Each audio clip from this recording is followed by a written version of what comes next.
இன்றைக்கி YouTube known issues வந்து கொடுத்துருக்காங்க. வீடியோ அப்லோட் பண்ணும்போது இஷ்யூ இருக்கிறதா வந்து சொல்லியிருக்காங்க. யூடியூப் ஸ்டுடியோ ஆப்பில் அப்லோட் பண்ணும்போது இந்த இஷ்யூ இல்லை. ஆனால் நம்ம டெஸ்க்டாப் வெர்ஷனான டெஸ்க்டாப்லேயும் நீங்கள் வந்து யூடியூப்பில் வந்து வீடியோ அப்லோட் பண்ணும்போது இந்த ப்ராப்ளம் இருக்குன்ற மாரி சொல்லியிருக்காங்க. வீடியோ அப்லோட் பண்ணும்போது செக் ஃபேஸ்க்கு வரும்போது ப்ராசஸ் ஆகிறது ஹேங் ஆனதாக சொல்லியிருக்காங்க.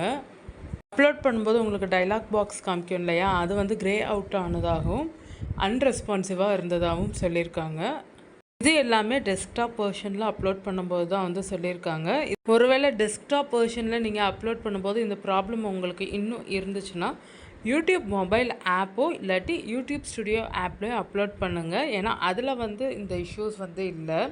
யூடியூப் மொபைல் ஆப்லேயும் ஸ்டுடியோ ஆப்லேயும் நான் வீடியோஸ் அப்லோட் பண்ணும்போது எனக்கு இந்த இஷ்யூஸ்லாம் வந்து காமிக்கலை. நார்மலாக தான் வந்து அப்லோட் ஆச்சு. நீங்கள் யூடியூப்பில் வீடியோஸ் அப்லோட் பண்ணும்போது எந்த மெத்தடில் அப்லோட் பண்ணுவீங்கன்றதை மறக்காமல் கமெண்ட்டில் சொல்லுங்கள்.